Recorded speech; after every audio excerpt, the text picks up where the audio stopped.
Siguiendo el primer video que cubre algunos de los castigos más perturbadores a lo largo de la historia, hemos compilado otra lista de los 7 tormentos y ejecuciones más terribles que jamás han sido concebidos por la raza humana. Algunos fueron diseñados para extraer información, algunos fueron diseñados para actuar como una advertencia macabra para otros, y algunos se hicieron por el puro placer sádico de ello. En el video de hoy, volveremos a mirar al retorcido mundo de los castigos y ejecuciones creativas. El toro de bronce, también conocido como el toro de bronce, era una forma de tortura y ejecución que, según se informa, se utilizaba en la antigua Grecia. Este dispositivo tenía forma de toro, completamente hueco, y estaba hecho de bronce con una puerta en la parte superior. Se suponía que la víctima condenada debía ser forzada a entrar y la puerta se cerraba con llave. Luego se encendía un fuego debajo del toro, calentando lentamente el metal hasta que la persona dentro era cocida hasta la muerte. Se informó que todo lo que quedaría serían los huesos del condenado, que se decía brillaban intensamente como si fueran joyas. Incluso se decía que había una serie de tubos que transformarían los gritos de dolor de la víctima en los rugidos de un toro enfurecido. El calor también encendería una rama de hierbas, especias e incienso. Esto se hacía para enmascarar el olor de la carne humana cocinándose. Según la leyenda, un tirano llamado Falaris gobernaba la colonia griega en Sicilia con mano de hierro. Uno de sus escultores favoritos, llamado Pirelio, diseñó y construyó el toro de bronce para complacer a su maestro. Desafortunadamente, para Pirelio se convertiría en la primera víctima del toro de bronce, asado vivo en un artilugio de su propia creación. Pero antes de que el inventor pereciera, fue retirado y en su lugar arrojado desde un acantilado. Pirelio creía que ganaría el favor de su tiránico maestro, aunque al final calculó gravemente mal. No está claro si fue asesinado debido al asco de Pirelio por un dispositivo tan horrendo o debido a su ansiedad por probar su nuevo juguete. El toro de bronce pasaría a ser adaptado por los romanos como un método de ejecución de cristianos. Ejemplos notables son San Eustaquio y San Antipas. Es difícil imaginar cómo uno podría sobrellevar estar en un espacio tan claustrofóbico, sabiendo que el calor solo empeoraría, sin ningún lugar seguro del calor abrasador del metal que quemaría tu piel y te cocinaría lentamente vivo. 2. La doncella de hierro. Cuando uno piensa en instrumentos de tortura medievales, es fácil pensar inmediatamente en la doncella de hierro. Un dispositivo similar a un ataúd hecho de metal, donde se colocaría a una víctima antes de que las puertas se cerraran y se bloquearan, solo que en el interior de las puertas había una fila de picos que empalarían a una persona. Es difícil imaginar un calabozo medieval o una sala de tortura sin tal dispositivo. Pero puede que te sorprenda saber que no existe evidencia de tal dispositivo. Por un lado, tal dispositivo no sería un instrumento de tortura efectivo. La longitud y la posición de las puntas tendrían que ser adaptadas para cada víctima para no causar la muerte inmediata por penetrar demasiado profundo o perforar órganos vitales. El origen de la doncella de hierro como instrumento de tortura se remonta a finales del siglo XVIII. Un filósofo alemán llamado Johann Philipp Siebenkees escribió sobre la ejecución de un falsificador de monedas en los años 1500 por una doncella de hierro que tuvo lugar en la ciudad de Nuremberg. Sin embargo, lo más probable es que esto sea tanto una exageración como una combinación de varias otras torturas. Primero está el Schand o abrigo de la vergüenza en alemán. Era una forma de degradación pública, similar a las acciones, donde a menudo un criminal sería encerrado para que todos lo vieran. Esto podría haberse combinado con la ionopaga, un dispositivo griego antiguo utilizado para extorsionar dinero. Fue formado a semejanza de una reina de Esparta que abrazaría a la víctima. A medida que los brazos se cerraban, la víctima sería aplastada en el dispositivo, y las puntas que cubrían los brazos, las manos y los pechos perforarían lentamente la piel hasta que finalmente se acordara pagar el dinero.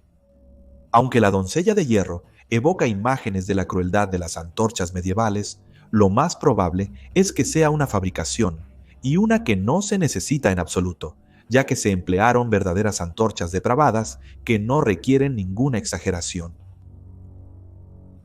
3. Los prisioneros de guerra japoneses durante la Segunda Guerra Mundial. El ejército imperial japonés pudo conquistar vastas extensiones del Pacífico y la China continental. La velocidad de sus asaltos resultó en la captura de muchos prisioneros de guerra, quienes fueron sometidos a algunos de los peores tratos imaginables. Se inculcó a los soldados japoneses que la captura era un destino peor que la muerte, y por lo tanto, ver a las fuerzas enemigas dispuestas a rendirse cuando eran derrotadas, a menudo resultaba en una respuesta de total repugnancia. Algunos prisioneros, tanto de guerra como civiles, terminarían convirtiéndose en mano de obra esclava, traficados o sometidos a SA, y algunos serían utilizados como sujetos de prueba humanos en experimentos retorcidos. Puedes ver nuestro video sobre la unidad 731 para aquellos que deseen aprender más sobre estos retorcidos, pero para esta sección nos centraremos en los prisioneros de guerra. Aquellos soldados lo suficientemente desafortunados para ser capturados a menudo eran forzados a trabajar en condiciones similares a la esclavitud, alimentando la industria de guerra de Japón. Debido a las raciones similares a la inanición, el maltrato y las enfermedades, hasta el 40% de los prisioneros de guerra podrían perecer. Muchas corporaciones grandes en Japón contrataban la mano de obra esclavizada para trabajar en fábricas, en minas de carbón o plantas químicas. Además del maltrato, muchos prisioneros de guerra fueron torturados en su intento de extraer inteligencia sobre las fuerzas aliadas. Además de las habituales palizas extremas, a menudo precedidas por tener que estar de pie bajo el sol abrasador durante horas, a los interrogadores japoneses les gustaba simular ahogamientos. El submarino era algo común, es decir, donde se colocaría un paño sobre la boca y la nariz de la víctima, y luego se aplicaría agua a toda fuerza sobre la toalla. El agua se empaparía, bloqueando la boca y la nariz de la víctima. Mientras se atragantaban y jadeaban frenéticamente por aire, el agua llenaría la garganta. Una forma de tortura infame, aunque no confirmada, implicaría el uso de bambú. El bambú de rápido crecimiento se usaba para dañar y eventualmente matar lentamente a los prisioneros de guerra. Los soldados imperiales japoneses atarían a los prisioneros aliados sobre una cama de brotes de bambú afilados. El bambú crecería unos pocos centímetros cada día y era capaz de penetrar la carne humana. Los diversos maltratos a los prisioneros de guerra por parte del ejército imperial japonés podrían llenar un video completo por sí solos, así que si estás interesado, por favor comenta y háznoslo saber. Número 4. Empalamiento. Una forma de tortura y ejecución que desafía toda comprensión es el empalamiento. Esto implicaba que la víctima fuera penetrada por una estaca o lanza en diferentes grados. A menudo se reservaba para los crímenes considerados más atroces, como el infanticidio, la traición o la traición. Casi puedo garantizar que muchos de ustedes ya están pensando en el hombre tan aficionado a este método de tortura y ejecución que incluso se convirtió en su apodo, Vlad el Empalador. Tal era su salvajismo, Vlad inspiraría la creación del conde Drácula. Drácula siendo un apodo derivado de su padre Vlad el Dragón o Drácul. Como podrías imaginar, la empalización es un proceso espantoso y prolongado que resultaría en la muerte debido a un trauma interno masivo y sangrado. La estaca se afilaría hasta tener punta, a veces engrasada. Luego se colocaría a la víctima sobre y se bajaría en la estaca. Para los hombres sería a través del recto, o para las mujeres a través de la vagina. La estaca o lanza sobresaldría ya sea a través del cuello de la víctima, a través de la garganta y luego saldría de la boca o entre sus hombros. Se estima que Vlad el Empalador ordenaría que no menos de 20,000 personas fueran empaladas. Los cadáveres de tales víctimas a menudo actuaban como una advertencia efectiva contra cualquier invasor potencial. Aunque Vlad es sin duda el practicante más infame del empalamiento, se empleó en todo el mundo en los antiguos imperios de Persia y Asiria, y tan recientemente como en el siglo XX durante el genocidio armenio. 5. Azotamiento en el casco. Cuando uno piensa en castigos asociados con un marítimo de antaño, puede pensar en caminar por la tabla o ser dejado en una isla para morir de hambre. Pero uno de los métodos de ejecución o castigo más violentos empleados contra los marineros que se consideraba merecían era el azotamiento en el casco.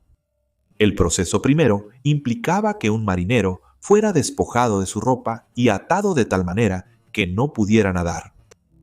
Se arrastrarían pesos a su cuerpo, a menudo cadenas o balas de cañón, para que fueran sumergidos y arrastrados por debajo. El paso final era que la víctima se ataba a 2 cuerdas, una desde su espalda hasta un lado del mástil principal, y la segunda se ataba desde el marinero, pasando por debajo del barco hasta el otro lado del mástil principal. Luego, el marinero sería lanzado al mar. El peso de las cadenas lo hundiría, y una vez sumergido, el resto de la tripulación tiraría de la otra cuerda, arrastrando a la víctima por debajo del barco, a lo largo de la parte inferior del casco, antes de subirlo de nuevo a la cubierta. Donde no es suficiente que la víctima corra el riesgo de ahogarse o sufrir una grave lesión en la cabeza, la parte inferior del barco estaría sin duda cubierta de percebes o lapa, afilados como navajas que desgarrarían la piel desnuda, exponiendo la carne desgarrada al mar salado. El nivel de lesiones infligidas dependería de la velocidad con la que se arrastrara a la víctima a través del agua.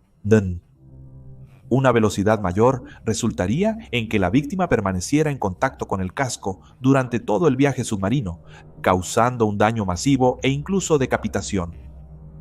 La práctica tiene sus orígenes en la Marina de Guerra antigua griega, aunque fue empleada por las marinas británica y holandesa en la cúspide de su poder.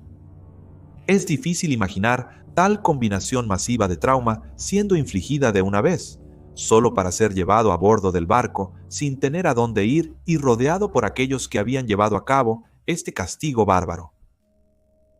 6. Inmuremento.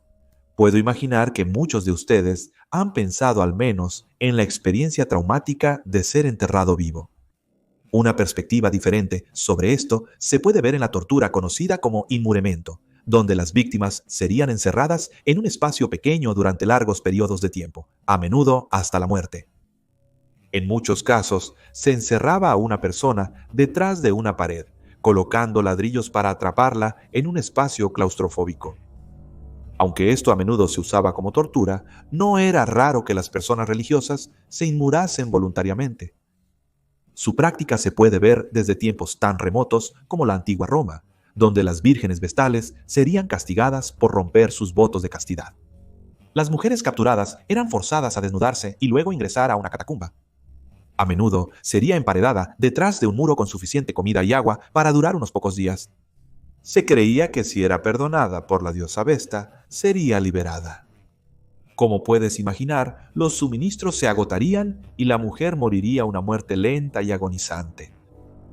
Algunos ascetas cristianos se inmolarían voluntariamente en una tumba durante años, con la única ventana al mundo exterior siendo un pequeño agujero por el que se enviaban las escasas raciones. En Persia, las murallas de la ciudad solían construirse con un hueco lo suficientemente grande para que un hombre pudiera estar de pie. El condenado sería arrastrado a la cavidad antes de que se sellara con ladrillos. Se dejaban aberturas para que el sepultado respirara por unos días antes de fallecer. En Mongolia, hasta 1914, se practicaba una forma de inhumación donde se encerraba a personas en cajas de madera. Se les suspendía de tal manera que se les obligaba a adoptar posiciones incómodas, a menudo con la cabeza y los brazos sobresaliendo.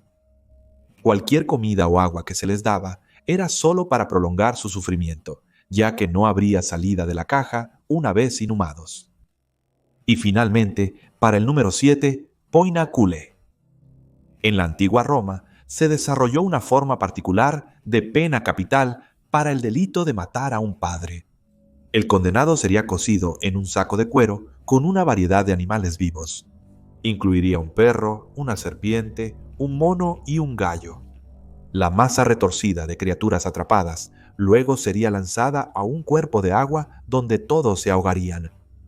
La familia romana era la base fundamental de la sociedad romana. Los romanos consideraban el acto de matar a alguien que te dio vida tan abominable y capaz de fragmentar la sociedad misma. Por ende, el castigo debía ser suficientemente severo para reflejar tal creencia.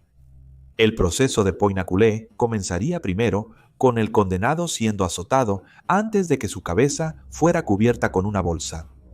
Luego se ponían zapatos de madera pesados para ayudar a arrastrar a la víctima hacia el agua, antes de finalmente ser internado en el saco lleno de animales. La ley romana que prescribía este método de ejecución era muy particular, casi ritualista. Detallaba los materiales de las bolsas y los tipos de implementos usados para azotar a los culpables. Este método se habría utilizado raramente, excepto en casos extremos, y caería en desuso para ser reemplazado por la inmolación. Aunque ha habido una miríada de torturas y ejecuciones empleadas a lo largo de la historia humana, lo que las une a todas es la propensión única del ser humano por la crueldad imaginativa. El número de métodos creativos para infligir dolor y sufrimiento es algo que, lamentablemente, une a todas las naciones y pueblos.